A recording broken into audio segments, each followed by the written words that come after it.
Hi friends, welcome back to Birlas Parvai. இன்னைக்கு நம்ம மதுரைக்கு பக்கத்துல வாடிப்பட்டி அப்படிங்கிற ஒரு ஊர்ல வந்து இருக்கோம். எதுக்காக இவ்வளவு தூரம் வந்திருக்கோம் அப்படிங்கறத நான் சொல்றேன். இந்த வீடியோல நம்ம என்ன பார்க்க போறோம் அப்படின்னா, இன்னைக்கும் வந்து இந்த டீசல் கார் மேல நிறைய பேருக்கு வந்து மிகப்பெரிய ஒரு கிரேஸ் இருக்கு. காரோட யூசர்ஸ் மத்தியில இந்த டீசல் கார்ஸுக்குன்னே வந்து நிறைய ஃபேன்ஸ் இருக்காங்க. எதுக்காக அப்படின்னா அது கொடுக்குற அந்த டார்க் வந்து ஒரு நல்ல ஒரு பெப்பினஸ் வந்து உங்களுக்கு கொடுக்குது. அப்போ ரொம்ப பெப்பியா டிரைவ் பண்ணணும் அப்படின்னு நினைக்கிறவங்க இன்னைக்கும் டீசல் காருக்கு தான் போறாங்க. அப்போ டீசல் கார் வந்து அதிகமான மெயின்டெனன்ஸ் செலவு வந்து உங்களுக்கு வைக்குமா? அப்படி வைக்கும் அப்படின்னா எதனால வந்து அதிகமா உங்களுக்கு செலவு வைக்குது? என்னென்ன உங்களுக்கு பெட்ரோல் காரை விட டீசல்ல டிஃப்ரெண்டான காம்பனன்ட்ஸ் வந்து இருக்கு அப்படிங்கிறத ரொம்ப டீட்டெயில்டா டெக்னிக்கலா இன்னைக்கு நம்ம வீடியோல வந்து நம்ம பார்க்க போறோம். நம்ம கூட இன்னைக்கு நம்மளோட i10 பெட்ரோல் கார் வந்து நம்ம கூட இருக்கு. அதே மாதிரியே ஒரு டீசல் காரு டாட்டாவோட சுமோ வந்து நம்ம கூட இருக்கு. இந்த ரெண்டு காரை வச்சு கம்பேர் பண்ணி தான் வந்து எதனால இந்த டீசல் வந்து அதிகமாக செலவு வைக்கும் அப்படிங்கிறத நம்ம ரொம்ப டீட்டெயில்டா பார்க்க போறோம். நம்ம கூட இன்னைக்கு மிஸ்டர் தமிழ் அரசன் வந்து இன்னைக்கு நம்ம கூட இருக்காங்க. இவரை மீட் பண்றதுக்காக தான் வந்து நம்ம இவ்வளவு தூரம் வந்து வந்திருக்கோம். அப்படி என்ன ஸ்பெஷல் அப்படின்னு கேட்டீங்கன்னா, இவருக்கு கிட்டத்தட்ட டீசல் கார்ஸோட சர்வீஸ்ல 20 வருஷமா வந்து இவருக்கு வந்து எக்ஸ்பீரியன்ஸ் இருக்கு. அதே மாதிரியே இவர் வந்து ஒரு யூடியூப் சேனல் வந்து ரன் பண்றாரு. தமிழ் மெக்கானிக் அப்படின்னு சொல்லி ஒரு சேனலு. ரொம்ப நாளா வந்து அந்த சேனலை நானும் ஃபாலோ பண்ணிட்டு இருக்கிறேன். கிட்டத்தட்ட 75,000 சப்ஸ்கிரைபர்ஸ் வந்து அந்த சேனல்ல இருக்காங்க. ஸோ கண்டிப்பாக நீங்க அந்த சேனலை போய் பாருங்க. உங்களுக்கு தேவையான காரோட மெயின்டெனன்ஸ்க்கு தேவையான விஷயங்கள் வந்து ரொம்ப எளிமையா தமிழ்ல வந்து அவர் வந்து வீடியோஸ் போட்டுட்டு இருக்காரு. கண்டிப்பாக அவரோட சேனலை சப்போர்ட் பண்ணுங்க, சப்ஸ்கிரைப் பண்ணி கீழே வந்து அந்த சேனலோட லிங்க் வந்து என்னோட டிஸ்கிரிப்ஷன்ல கண்டிப்பாக உங்களுக்கு கொடுக்குறேன். சரியா? இப்போ நம்ம வீடியோக்குள்ள போகலாம். வீடியோக்குள்ள போறதுக்கு முன்னாடி நம்ம சேனலை இன்னும் நீங்க சப்ஸ்கிரைப் பண்ணல அப்படின்னா சப்ஸ்கிரைப் பண்ணிக்கோங்க. பக்கத்துல இருக்க பெல் பட்டனை கிளிக் பண்ணிக்கோங்க. அப்பதான் நாங்க போடுற எஃபர்ட் உங்களை வந்து ரீச் ஆகும். இப்போ வீடியோக்குள்ள போகலாம்.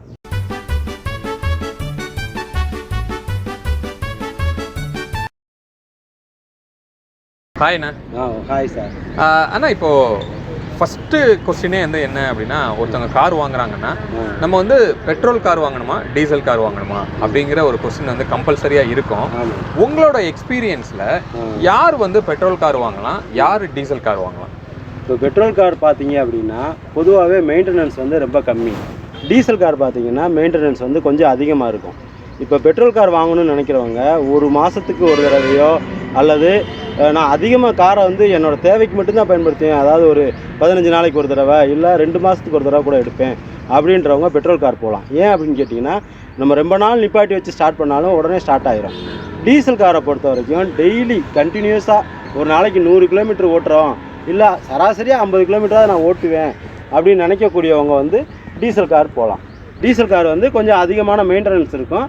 அதை நம்ம மனசில் வச்சுக்கிட்டு இதை ரெண்டையும் அனலைஸ் பண்ணி நமக்கு எது சாய்ஸபிளாக இருக்கோ அதை செலக்ட் பண்ணிக்கலாம். ஓகே, அப்போ நீங்கள் சொல்கிறத வச்சு பார்க்கும்போது டீசல் கார் அப்படிங்கிறது நீங்கள் ரொம்ப அதிகமாக உங்கள் காரை யூஸ் பண்ண மாட்டீங்க அப்படின்னா நீங்கள் வந்து பெட்ரோல் கார் போகலாம். நீங்கள் வந்து அதிகமாக யூஸ் பண்ணுவீங்கன்னா நீங்கள் டீசல் கார் போகலாம் அப்படிங்கிறது தான் உங்களோட பாயிண்ட். கரெக்டாக? சரி, இப்போ நீங்கள் மெயின்டெனன்ஸ் வந்து டீசலுக்கு அதிகமாக ஆகும் அப்படின்னு நீங்கள் சொன்னீங்க. அப்போ என்ன காரணத்துக்காக டீசல் காரில் மெயின்டெனன்ஸ் அதிகமாகுது பெட்ரோல் காரை கம்பேர் பண்ணும்போது? இப்போ இந்த வண்டி பெட்ரோலில் ஓடுது, இது வந்து டீசல் ஓடுது. பொதுவாகவே உங்களுக்கு தெரியும், ஒரு பெட்ரோலை எரிக்கிறது வந்து ரொம்ப ஈஸியான விஷயம். டீசலை எரிக்கிறது வந்து நிறைய அதுக்கு காம்பனன்ட்ஸ் தேவை. இப்போ ஒரு பெட்ரோல் இன்ஜின் ஓடும்போது ரொம்ப ஸ்மூத்தாக இருக்கும். அதோட ஸ்மூத்னஸ் காரணமாகவே அதோட மெயின்டெனன்ஸ் ரொம்ப கம்மியாக இருக்கும். இப்போ டீசல் இன்ஜின் எடுத்துக்கிட்டிங்க அப்படின்னா வைப்ரேஷன் அதிகமாக இருக்கும். அதனால் அதோட வைப்ரேஷன்னா உங்களுக்கு காருக்குள்ளே இருக்கவங்களுக்கு தெரியாது, ஒவ்வொரு காம்பனன்ஸுக்கும் கிடைக்கக்கூடிய அந்த வைப்ரேஷன் இருக்கு இல்லையா, அது வந்து அதிகமாக இருக்கும். அப்போ மெயின்டெனன்ஸ் ஆட்டோமேட்டிக்காகவே அதுவாகவே உருவாகும், மெயின்டெனன்ஸும் ஜாஸ்தி ஆகும். இப்போ இது 10,000 கிலோமீட்டரில் எந்த வேலையுமே வராது, ஆனால் இது ஒரு 10,000 கிலோமீட்டரில் ஏதாவது ஒரு வேலை வரக்கூடிய வாய்ப்பு இருக்குது. சஸ்பென்ஷன் அதிகமான வேலை வரும். காம்பனன்ட்ஸ் இன்ஜின் காம்பனன்ட்ஸ் அதிகமாக இருக்கிறதுனால அதில் நிறைய செலவு வந்துக்கிட்டே இருக்கும். ஓகே, இப்போ நீங்கள் இன்ஜின் காம்பனன்ட்ஸு அதிகமாக இருக்கும்னு சொல்கிறீங்க டீசலில். அப்படி என்னென்ன காம்பனன்ட்ஸ் வந்து பெட்ரோலை விட இங்கே அதிகமாக இருக்குது? இப்போ இன்ஜினை பொறுத்த வரைக்கும் பிளாக்கு இது வரைக்கும் சேம் பார்ட்ஸ் தான். ஹெட்டு வரும்போது தான் வேறு பார்ட்ஸ் வருது. இப்போ டீசல் இன்ஜினை பொறுத்த வரைக்கும் இது வந்து ஒரு சென்சார் இன்ஜினு. இப்போ இதில் பார்த்தீங்கன்னா இன்ஜெக்டர் அப்படின்னு வருது. இப்போ இது ஒரு 4 சிலிண்டர் இன்ஜினு. இது 4மே ஒரு 4 சிலிண்டர் இன்ஜின்றனால 4 இன்ஜெக்டர் வருது, ஒரு காமன் ரயில் வருது, அது போக டர்போ வருது. இப்படி காம்பனன்ட்ஸ் வந்து அதிகமாகிட்டே இருக்கும். டீசலை வந்து உங்களுக்கு அதிக பவர் கிடைக்கணும் அப்படின்றதுக்காக காம்பனன்ட்ஸ் வந்து இதில் அதிகமாக இருக்கும்.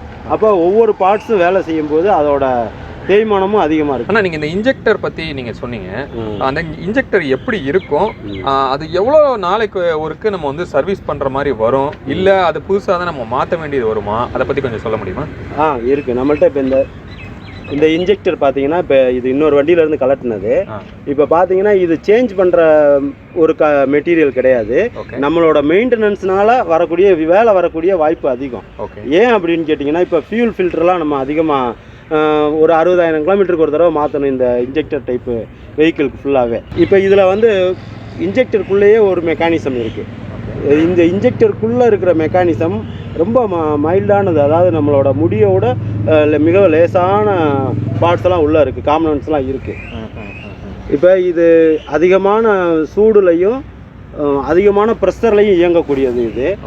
இப்போ இது ஸ்ட்ரக் ஆகுது அப்படின்ற பட்சத்தில் இதை கலட்டி வேலை பார்க்கணும் அப்படின்னா, இப்போ ஒரு நாசில் சும்மா ஃப்ரீயாக சர்வீஸ் பண்ணணும் அப்படின்னாலே சும்மா கலட்டி சர்வீஸ் பண்ணோன்னா 700 கேட்பாங்க. இதை சேஞ்ச் பண்ணணும், இது ஸ்ட்ரக் ஆயிடுச்சு, இது மாற்றணும் அப்படின்னா ஒரு நாசில் வந்து 15,000 வரும். அப்போ 4 நாசிலுக்கு என்ன ஆகுது அந்த மாதிரி பார்த்தீங்க. இது வந்து ஒவ்வொரு வண்டியை பொறுத்து இந்த ரேட் வந்து வேரியேஷன் ஆகும். இப்போ இது வந்து மாற்றினா 4மே சேர்ந்து மாற்றணுமா, இல்லை எது போச்சோ அது மட்டும் செஞ்சு பண்ணிக்கலாம்? அதில் வந்து ப்ரெஷரை செக் பண்ணுவாங்க இந்த இன்ஜெக்டரை ஒர்க் பண்ணுற இடத்துல. ரொம்ப நல்லா இருக்கிற கண்டிஷனில் இருந்தால் மட்டும்தான் உங்களுக்கு அதை மேட்ச் பண்ணி போடுவாங்க. கொஞ்சம் ஸ்மாராக இருக்குன்னா 4 இன்ஜெக்டருமே மாற்றிடுவாங்க. 4 இன்ஜெக்டரும் மாற்றினா தான் உங்களுக்கு வண்டியோட பிக்கப் நல்லாயிருக்கும். ஸோ அப்போ மாற்றினோம் அப்படின்னா கிட்டத்தட்ட 60,000 இந்த இன்ஜெக்டர் மட்டுமே. ஆமாம். இது எத்தனை கிலோமீட்டருக்கு ஒருக்க இது மாதிரி மாற்ற வேண்டிய சூழ்நிலை வரும்? நாங்கள் பொதுவாக இந்த இன்ஜெக்டரை பொறுத்த வரைக்கும் இத்தனை கிலோமீட்டருக்கு மாற்ற வேண்டியது அப்படின்றது எதுவுமே கிடையாது. நம்மளோட மெயின்டெனன்ஸு நம்ம சரியாக பண்ணாமல் விடுறதுனால என்ன ஆகும்னா இந்த உள்ளே இருக்கிற பார்ட்ஸ் வந்து தேய ஆரம்பிச்சு. ஸோ மெயின்டெனன்ஸ் அப்படின்னா எதை பண்ணாமல் விடுவோன்னு நீங்கள் சொல்ல வரீங்க? இப்போ குறிப்பிட்ட கிலோமீட்டரில் நம்ம ஃபியூல் ஃபில்டர் மாற்றணும். நிறைய பேர் எல்லாருமே பெர்ஃபெக்டாக மெயின்டைன் பண்ணுறாங்க. இருந்தாலும் சிலர் பண்ணாமல் விடுறதுனால என்ன ஆகும் அப்படின்னா, உள்ளே இருக்கிற அந்த வாட்டரு ஃபியூலில் இருக்கிற சின்ன சின்ன பார்ட்டிக்கல்லாம் இதில் போய் பார்ட்ஸை வந்து டேமேஜ் பண்ணும். அப்போ இந்த இன்ஜெக்டர் வந்து ஒர்க் ஆகாமல் ஸ்ட்ரக் ஆகும். அப்போது போதுமான ப்ரெஷர் இருக்காது, வண்டி வந்து சரியான புல்லிங் பவர் இருக்காது, லேட் ஸ்டார்டிங் ப்ராப்ளம் இந்த மாதிரிலாம் வரும்போது இந்த இன்ஜெக்டரை கழட்டி வேலை பார்க்கக்கூடிய சூழ்நிலை வரும். அப்போ அந்த மாதிரி கண்டிஷனில் இன்ஜெக்டர் ஓரளவுக்கு நம்ம எதிர்பார்க்குற ப்ரெஷர் இருந்தால் தான் இதை வேலை பார்ப்பாங்க. இன்ஜெக்டர் ப்ரெஷர் இல்லை அப்படிங்கிற பட்சத்தில் வேற இன்ஜெக்டர் தான் மாற்றணும். சரிண்ணா, இப்போ இந்த இன்ஜெக்டர் வந்து நமக்கு ப்ராப்ளம் ஆகுது அப்படிங்கிறத நம்ம ஒரு யூஸராக நான் வந்து எப்படி அதை தெரிஞ்சுக்கிறேன்? யூஸராக இதை நம்ம தெரிஞ்சுக்க முடியாது.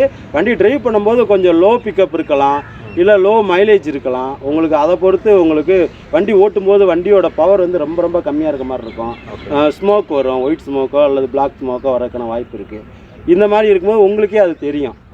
அதை வச்சு நம்ம இதை தான் ஃபஸ்ட்டு செக் பண்ணுவாங்க. ஓகே. இப்போ வண்டி வந்து டீசல் வண்டி அப்படின்னா கண்டிப்பாக ஒரு ஒயிட் ஸ்மோக் வந்தால் என்ன அர்த்தம், பிளாக் ஸ்மோக் வந்தால் என்ன அர்த்தம்?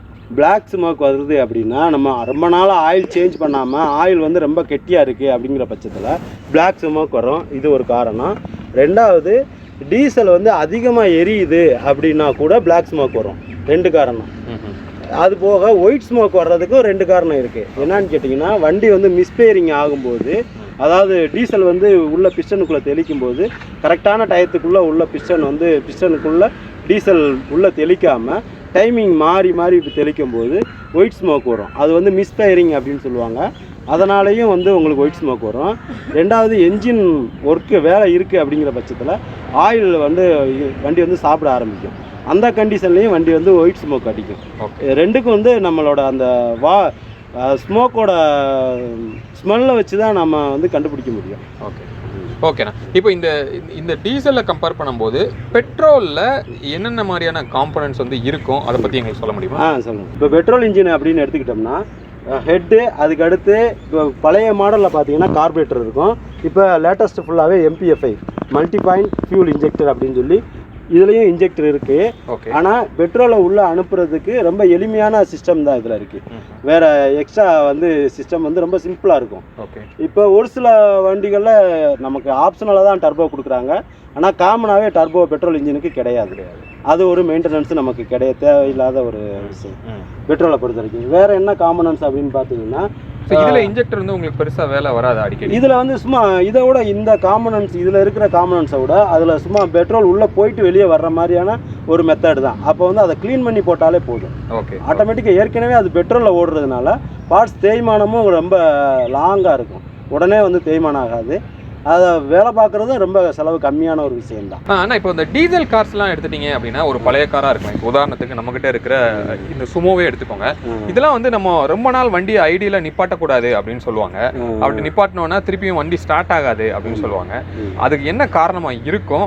இப்போ இருக்கிற டீசல் கார்ஸுக்கும் அதே மாதிரி பிரச்சனை உண்டா, இல்லை நம்ம எவ்வளோ நாள் நிப்பாட்டி ஸ்டார்ட் பண்ணாலும் ஸ்டார்ட் ஆகிடுமா? இப்போ லேட்டஸ்ட் வெஹிக்கிள் பார்த்தீங்கன்னா எல்லாமே ECM போர்டு, அதாவது சென்சார் டைப், அதனால் எந்த ட்ரபிளும் இருக்காது. இதே இது ஓல்டு மாடல் நம்ம டீசல் வெஹிக்கிள் எடுத்துக்கிட்டிங்கன்னா எல்லா பார்ட்ஸுமே வந்து ஒரு ஆவரேஜான ஒரு கண்டிஷனில் தான் இருக்கும்.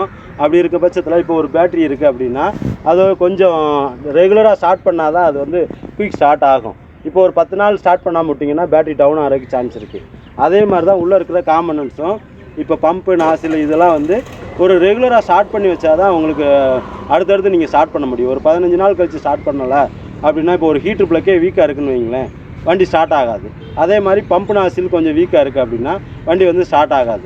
ரெகுலராக நீங்கள் ஸ்டார்ட் பண்ணிங்கன்னா ஸ்டார்ட் ஆகும். ஒரு 15 நாள் ஆயிடுச்சு அப்புறம் நம்ம ஸ்டார்ட் பண்ணுறோம், ஒரு 20 நாள் ஆச்சு ஸ்டார்ட் பண்ணுறோம்னா போதுமான ப்ரெஷர் இருக்காது, அப்போ வண்டி ஸ்டார்ட் ஆகாது. அப்போ 2-3 தடவை நம்ம செல் போடும்போது பேட்டரியும் டவுன் ஆகிரும். அதுக்காக நம்ம ஒரு மெக்கானிக் சர்வீஸ் சென்டர்லேருந்து ஆளை கூப்பிட்டு வந்து பார்க்கணும். இந்த மாதிரி ப்ராப்ளம்லாம் வரும். பட் அது வந்து பழைய காருக்கு தான் அப்படியா, இல்லை இப்போ புது காருக்குமே அதே மாதிரி பிரச்சனைகள் இருக்கா? புது காருக்கு அந்த மாதிரி பிரச்சனை கிடையாது. ஆனால் இதே புது காரு இன்றைக்கி நீங்கள் வாங்குகிற புது காரு ஒரு 5 வருஷமோ இல்லை ஒரு 6 வருஷமோ கழித்து அதே மாதிரியான ட்ரபிள் வர்றதுக்கு வாய்ப்பு இருக்குது டீசல் காரை பொறுத்த வரைக்கும். Okay okay. இப்போ உதாரணத்துக்கு பார்த்தீங்கன்னா, இது ஒரு டீசல் இன்ஜினில் வரக்கூடிய ஹீட்டர் பிளக்கு. இது சாதாரணமாக ஒரு 400 ரூபா வரக்கூடிய ஒரு பார்ட்ஸு தான். இந்த பார்ட்ஸ் ஒர்க் ஆகலை அப்படின்ன பட்சத்தில் வண்டி வந்து ஸ்டார்ட் ஆகாது. இப்போ எடுத்த உடனே இப்போ ஒருத்தரை கூப்பிட்டு வந்து பார்க்கும்போது இது ஒர்க் ஆகலை அப்படின்றத கண்டுபிடிச்சிருவாங்க. ஒரு சில, அதாவது வெல் எக்ஸ்பீரியன்ஸு கண்டுபிடிச்சிருவாங்க.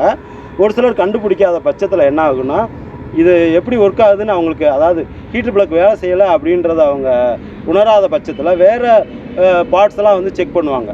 அப்போ வேறு பார்ட்ஸ் எல்லாம் செக் பண்ணி அதுக்கான காஸ்ட்லாம் செலவாகி கடைசியாக இந்த பார்ட்ஸ் தான் அப்படின்னு கண்டுபிடிக்கும் போது உங்களுக்கு அதுக்கும் வந்து மெயின்டெனன்ஸ் அதிகமாகும். அண்ணா, இப்போது இந்த டீசல் காரை எவ்வளோ ஃப்ரீக்வெண்ட்டாக நம்ம வந்து சர்வீஸ் பண்ணணும்? அதாவது எத்தனை மாதத்துக்கு ஒருக்கா இல்லை எத்தனை கிலோமீட்டருக்கு ஒருக்கா நம்ம சர்வீஸ் பண்ணணும்? ஏன்னா இப்போ பெட்ரோல் கார் வந்து பார்த்துட்டோம் அப்படின்னா நம்ம வந்து ஒரு வருஷத்துக்கு 2 தடவை சர்வீஸ் பண்ணால் போதுங்கிற மாதிரி இருக்கும். இப்போ டீசல் காரோட சர்வீஸ் வந்து எப்படி பண்ணணும்? டீசல் காரை பொறுத்த வரைக்கும் இப்போ பெட்ரோல் வண்டி எல்லாமே ஆயில் சேஞ்ச் எல்லாமே ஒரே கிலோமீட்டர் தான். பெட்ரோல் வண்டிக்கும் அதே தான், டீசல் வண்டிக்கும் அதே தான். இப்போ வேறு பார்ட்ஸ் வரும்போது இப்போ இந்த ஹீட்ரு பிளக் வந்து உங்களுக்கு டேமேஜ் ஆகுதுன்னா வண்டி ஸ்டார்ட் ஆகாது. அந்த மாதிரி சூழ்நிலையில் உங்களுக்கு வண்டி வேலை வைக்கும்போது அதை மாற்ற மாதிரி வரும். ரெண்டாவது, மெயின்டெனன்ஸ் அப்படின்னு நீங்கள் பண்ணக்கூடிய டீசல் வண்டியை பொறுத்த வரைக்கும் ஆயில் சேஞ்ச் பண்ணுறது, நான் ஏற்கனவே சொன்னேன் பார்த்தீங்களா, உங்களுக்கு வைப்ரேஷன்னால் நிறையா வேலை வரும்னு.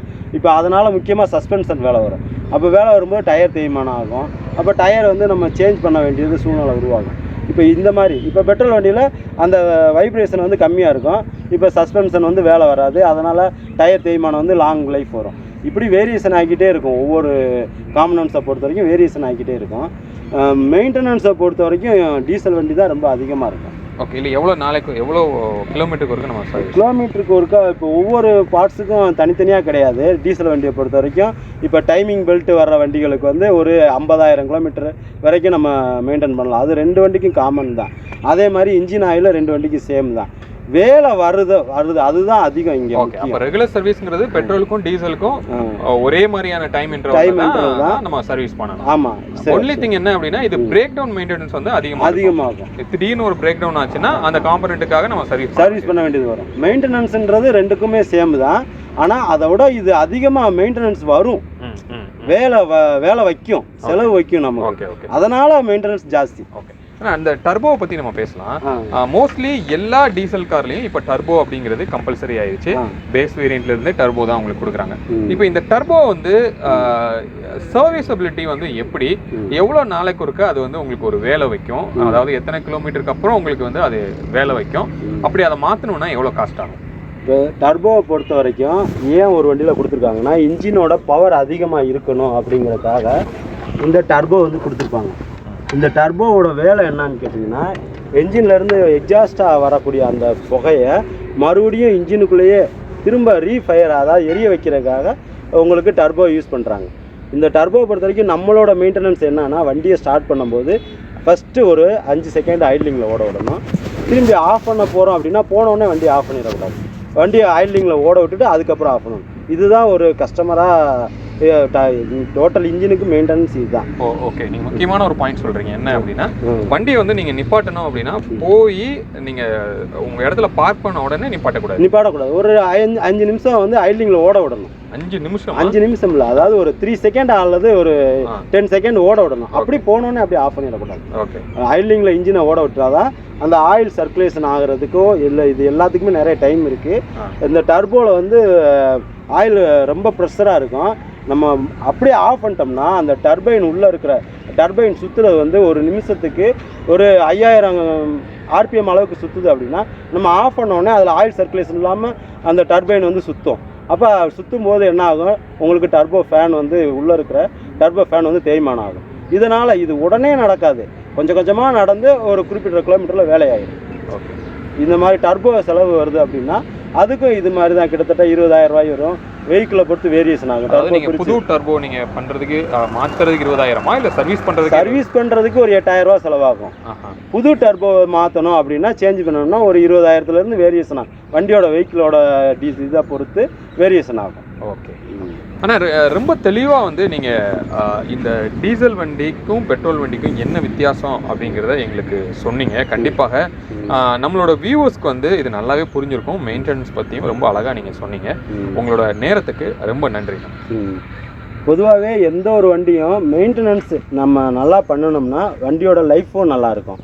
இதுதான் ஒரு மெக்கானிக்காக நான் என்ன சொல்ல விரும்புகிறேன்னா, எந்த ஒரு மெயின்டெனன்ஸு கிலோமீட்டருக்கு பண்ணிங்கன்னா உங்களோட வெஹிக்கிளோட லைஃப் நல்லாயிருக்கும்.